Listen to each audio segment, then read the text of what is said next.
Salut les petits potes, j'espère que vous allez bien. Aujourd'hui, je vais vous présenter 3 nouveaux threads d'horreur et j'espère vraiment qu'ils vous plairont. On va pas blablater de ouf avant de commencer, mais je tiens quand même à vous remercier, vous êtes des grands malades. La vidéo qui est sortie mardi, elle a fait plus de 6000 vues en moins de 1 jour. Après, je vais aussi vous montrer une stat assez folle, plus de 20 000 vues en 48 heures. Alors oui, je vous ai sorti une vidéo lundi et mardi et clairement, ça a très bien fonctionné. Je vous le dis tout de suite, c'était pas le but, j'avais un empêchement, je pouvais pas le faire. Mais bon, comme ça a l'air de fonctionner, et bah vous aurez le même système la semaine prochaine. Pas de vidéo thread d'horreur le dimanche, mais par contre double dose lundi et mardi. Et si toi là tu me découvres grâce à cette vidéo, et bah sache que sur la chaîne t'as plus de 75 vidéos thread d'horreur. Donc t'auras du contenu. Allez, on va passer à l'histoire, donc si tu veux me soutenir, n'hésite surtout pas à mettre ton plus beau pouce bleu. Si t'es pas abonné, je t'invite clairement à le faire et à activer la petite cloche. Et n'hésite surtout pas à me rejoindre sur Instagram. Allez, prends ton meilleur chocolat chaud et installe-toi confortablement.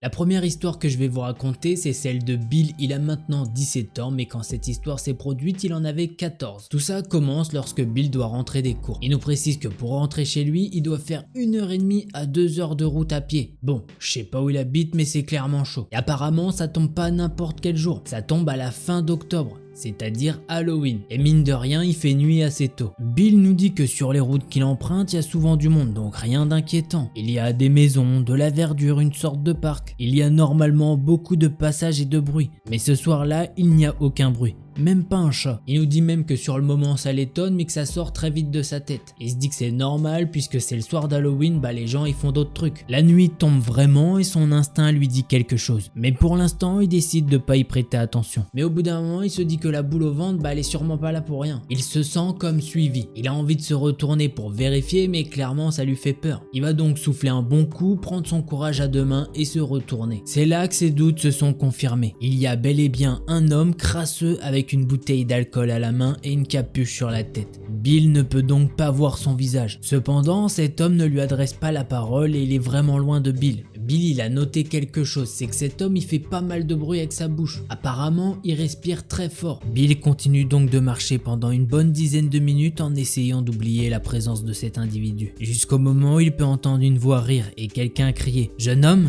Bill il fait mine de rien avoir entendu et il continue à marcher. Pour vous dire, il se retourne même pas. Mais là il va entendre un autre cri « Jeune homme !» Bill ne se retourne toujours pas. Il a peur, il a un mauvais feeling et après quelques secondes il s'aperçoit qu'il n'entend plus la respiration de cet homme. Plus un bruit, plus de pas.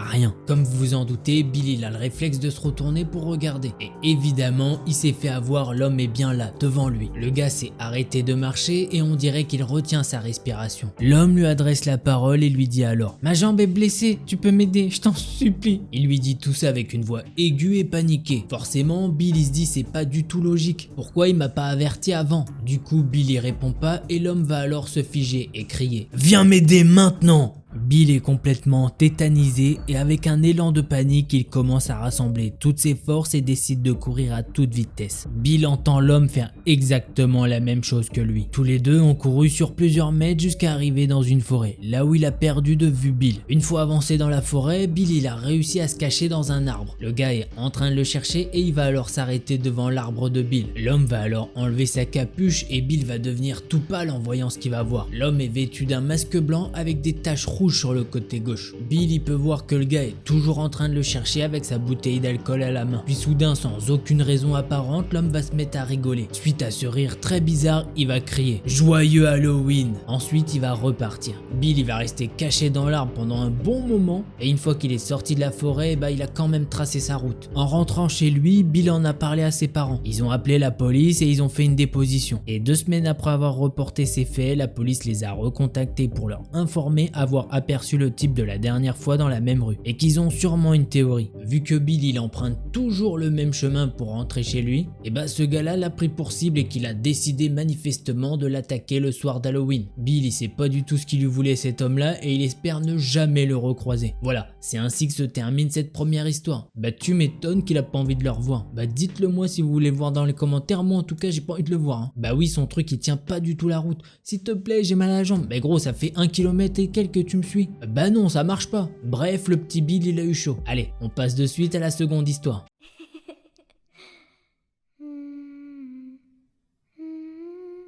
L'histoire que je vais vous raconter, c'est celle de Neil et elle a 12 ans. Un jour, Neil elle invite Celia, une de ses meilleures amies, à passer la journée chez elle. Elles sont toutes les deux potes depuis la 6ème, sachant que là, elles sont en 5ème. Ce jour-là, elles ont passé une très bonne journée. Elles ont mangé, rigolé, joué, enfin bref, une bête de journée. Mais de temps en temps, Neil elle a l'impression d'entendre des bruits de pas à l'étage. Du coup, elle est partie parler de ça à son père et lui a dit que c'était rien. C'était juste le bois qui travaillait. Neil écoute ce que son père lui dit et continue sa journée normalement. À un moment, les filles se disent qu'elles vont aller manger un petit truc dans le salon qui se trouve au 2e étage. Forcément, elles passent par la case escalier et ils arrivent directement dans le salon, qui donne directement sur 4 portes. L'une d'entre elles donne sur la chambre de Neil, une autre sur la chambre d'Amy, une sur des WC et une dernière sur une salle de bain. Les filles sont en train de discuter tranquillement et à un moment elles peuvent voir la poignée qui fait des petits allers-retours, sans que la porte s'ouvre pour autant. Du coup elles se regardent choquées et paniquées et toutes les deux elles se disent mais c'est quoi ce bordel?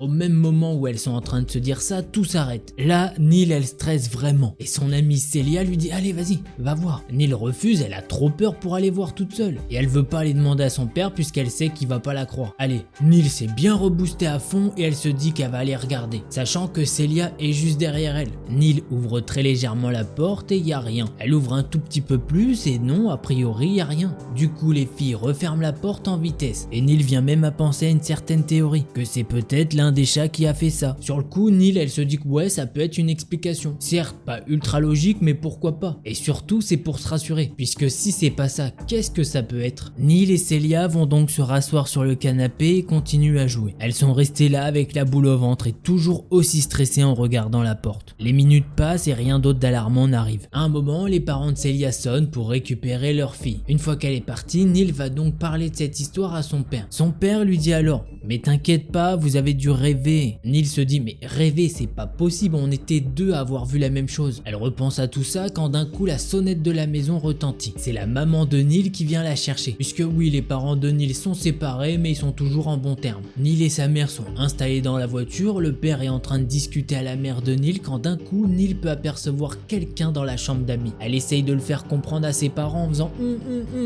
mais il n'y a rien de bien compréhensible qui sort de sa bouche. Forcément, quand les parents de Neil regardent, bah il n'y a plus rien. Mais là, Neil elle est sûre de ce qu'elle a vu, il y avait bien quelqu'un dans cette chambre. La semaine passe et Neil revient chez son père avec qui elle a passé toute l'après-midi. Il parle de tout et de rien et à un moment son père lui dit « Ah au fait, t'avais raison. » Sur le coup, Neil elle comprend pas ce qu'il veut dire et elle le laisse continuer ses explications. « Tu sais le week-end dernier l'histoire dont tu m'as fait part, et bah j'ai trouvé la porte-fenêtre ouverte alors que de base elle ne devrait pas l'être. Si je reste rationnel, c'est le vent qui l'a ouvert. Mais ça m'étonnerait. » Il va lui parler pendant plusieurs minutes et clairement lui confirmer qu'il y a de grandes chances pour que quelqu'un se soit introduit chez lui. Il a même remarqué des empreintes de pas dans la maison alors que normalement tout le monde enlève ses chaussures quand tu rentres chez lui. Et que heureusement Neil l'a grillé par la fenêtre parce que sinon on sait pas ce qu'il aurait fait. Pour le coup, le père de Neil n'a pas porté plainte puisque pour lui il a pas de preuves suffisantes, mais il a quand même alerté le voisinage. Voilà, c'est ainsi que se termine cette seconde histoire. Bon, déjà il y a peu de chances que ça soit un cambriolage puisque normalement c'est mieux quand la personne n'est pas là. Mais qu'est-ce qu'il foutait avec la poignée? Est-ce que le gars il avait un couteau à la main et il attendait que quelqu'un vienne et flac? J'en sais rien et tant mieux, on n'a pas à le savoir. Est-ce que le gars s'est dégonflé ou il attendait que son père revienne tout seul dans la maison? On le saura pas et franchement ça aurait pu aller loin. Allez, on passe de suite à la troisième histoire.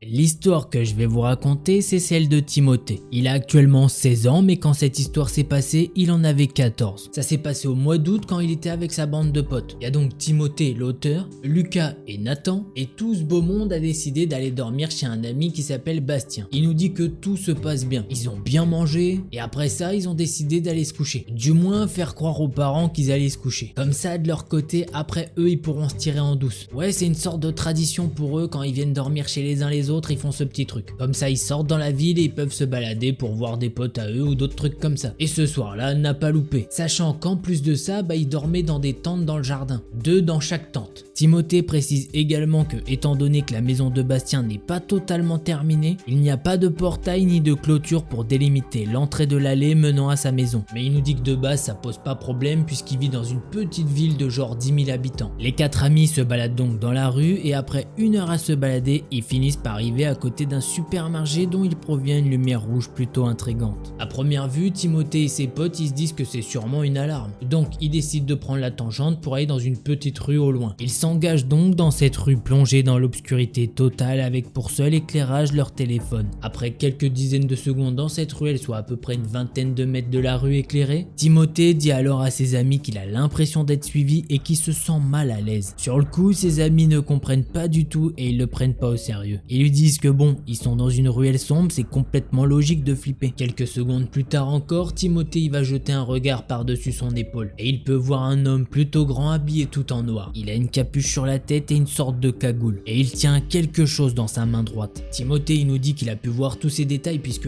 eux ils sont dans la ruelle sombre, mais l'homme il est encore assez proche de la rue éclairée. Par contre, dès que Timothée a remarqué cet homme, le gars s'est caché derrière un mur. Timothée en voyant ça, il va chuchoter à ses potes que oui, ils sont bien suivis et qu'ils doivent surtout pas se retourner et encore moins courir. Du coup, Timothée regarde avec son téléphone pour faire effet miroir. Effectivement, ce gars les suit toujours. Après plusieurs longues minutes de marche dans cette ruelle, un gars du groupe décide tout d'un coup de regarder derrière lui et il voit l'homme à seulement une quinzaine de mètres. Ils se mettent donc à courir comme des fous. En les voyant courir, l'homme les prend en chasse en courant lui aussi. Là, ça va se jouer à qui connaît le mieux la ville. Les 4 amis font des zigzags un peu partout et au bout de 5 minutes, ça y est, ils l'ont semé. Mais pourtant, la boule au ventre de Timothée ne l'a pas quitté et il se dit toujours je sais pas, je suis en danger. Mais ils vont quand même continuer leur sortie dans la ville. Ils arrivent devant une église et Timothée dit les gars, je le sens vraiment pas bien là. Il y a quelque chose qui cloche. Timothée va donc sortir une dague de son fourreau puisque oui, quand ils sortent comme ça le soir, il aime bien être équipé. Ils continuent leur chemin près de l'église et à un moment, ils sont forcés de tourner à droite. Et là, ils tombent nez à nez avec le gars. Timothée peut très vite apercevoir que vers sa jambe gauche, il a un étui et que c'est sûrement un couteau, voire même un pistolet. D'ailleurs, c'est pas la seule chose qu'il a avec lui, il a aussi un grand sac noir qui a l'air rempli à bord. L'homme s'approche alors des 4 adolescents et il va leur demander leur carte d'identité à tous. Forcément, les adolescents refusent. En fait, non, Bastien va lui tendre sa carte d'identité. L'homme va se dépêcher pour la prendre en photo plusieurs fois et il va repartir en courant. Les 4 amis vont alors se regarder et se dire mais qu'est-ce qui s'est passé? Sachant qu'ils vont remarquer qu'ils ont tous sorti leurs petites armes. Cette rencontre ne les a pas effrayés tant que ça puisqu'ils vont continuer leur voyage dans le village. Et dans une rue plus loin, ils vont retomber sur cet homme. Le gars va pointer sa lampe torche sur eux et il va se mettre à rire. Là, les 4 adolescents se disent ça y est, on a peut-être abusé. Maintenant, on rentre. Ils sont maintenant rentrés dans leur tente et très peu de temps après y être rentrés, ils ont entendu des bruits dans l'herbe. Et quelques minutes après, ils ont entendu toquer à leur tente. Au début, ils se disent que c'est l'autre groupe qui leur fait une blague. Timothée et son pote, ça les énerve. Du coup, ils disent c'est bon les gars, vous pouvez arrêter, c'est plus drôle là, ça devient flippant. Ce à quoi les garçons de l'autre tente vont répondre mais arrêtez quoi, on fait rien nous. Forcément, les 4 adolescents comprennent la situation et personne ne veut sortir de sa tente. Les toc-toc se sont alternés sur les tentes pendant une vingtaine de minutes. D'un coup, plus rien.